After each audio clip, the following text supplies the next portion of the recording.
When you make an investment in crypto, right, you are taking obviously principal risk. No different than if you buy a stock, if you buy Apple shares, or if you buy gold. If the price of gold goes down, if the price of Apple goes down, you're obviously taking losses. If the price goes up, which is what we all want, then obviously you're getting gains.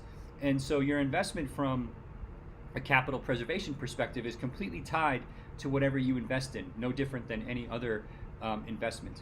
Okay. Now, in terms of security risks, right, we hear all the time about, for example, Ethereum Classic.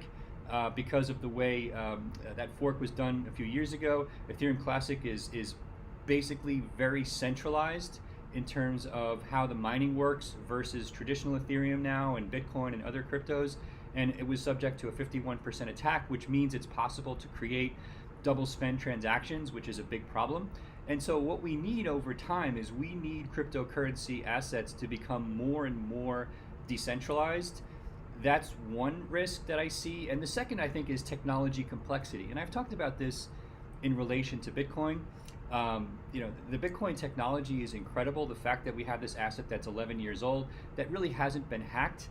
It had some forks in the early days to address some technology issues, but this is going back almost 10 years ago. And since then, it really has just worked.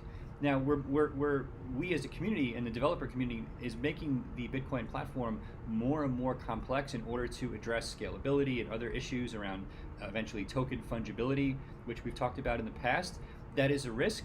And so we need to go very slow with the adoption of those technologies, which is, again, mentioning Litecoin.